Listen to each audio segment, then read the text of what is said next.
On this day, intended to be filled with love, romance being stuffed down the throats of the masses, I struggle to breathe in between I love you and thoughts of suicide.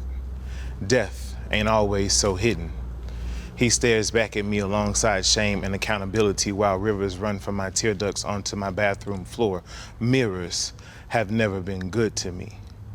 And as age begins to catch up with my body, more and more honesty slaps me across my face while I suffocate myself, hands gripped around my neck, clenching my windpipe, strangling my vocal cords, fighting truth back as it fights to free itself from that hidden closet in my back that was built on the day I was granted a first date. But first, I had to lose the weight. Or on the day I told myself I'd give anything to be skinny. You see, my reflection has never been fond of me. I looked nothing like my father did at this age, desperately trying to emulate half the hero he was in this world. I starved myself thinking discipline is a random act of kindness. It said 21 days is required to form or dismantle a habit, and yet I'm tasked with destroying 28 years of self-hate. Suicide has always looked good on me. Convincing myself that my presence missing wouldn't present a problem for anyone, I lost the value of my existence. What good is a man who boasts himself to be a protector yet is a coward at heart, afraid of nothing, afraid of everything, afraid of himself, nothing like my father? Life ain't always what it seems, and death ain't always so mean. Sometimes the finger on the trigger of the gun raised against your temple belongs to you. We are not always kind to ourselves.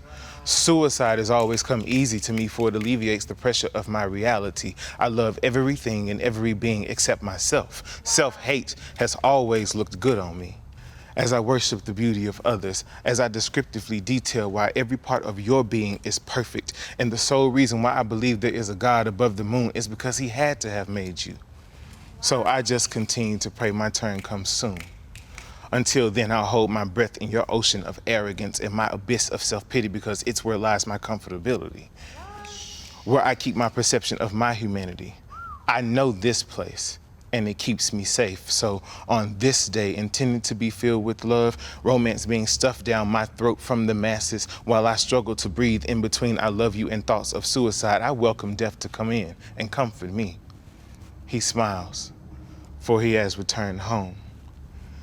The next morning, I arise to beat the sun before she awakes, heavy from the weight of death's arms that held me so tightly the night before.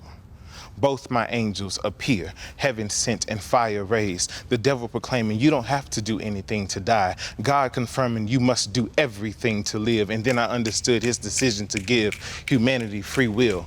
Life is to choose to live is to choose to be free is to choose to live a life without fear. For perfect love drives out fear, so death can die too. I slide from underneath his grip and land on my feet. Liberation has invaded my temple, and now I stand on solid ground. I step toward the window to be greeted with a warm kiss by the sun. Oh, how I missed her touch, her presence. Her light flooded the room and my spirit as I prepared myself to flush the toxins of man from my flesh. I breathe deeply in and out as I bathe in a hot bath full of roses, eucalyptus, self-reflection, and responsibility. Unafraid to be vulnerable, to be strong, soft.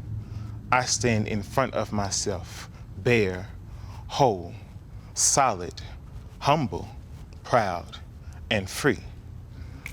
I turned to death, who stood behind me gazing, lusting after my mind, and declared, the time you spend here must now come to an end. I thank you for your lessons and all your tests, for they aided in my developing, but your darkness can no longer consume my light. Your presence is only required at its appointed time, but for now, it is your turn to die. And with all my might, excitement bursting through my chest, tears streaming down my cheeks, which are raised to the heavens, I listen as my reflection screams back at me, I love you. I love you. We smile and free fall into laughter, happy, unashamed, grateful, and free, back to our true first love, self, home. Thank you.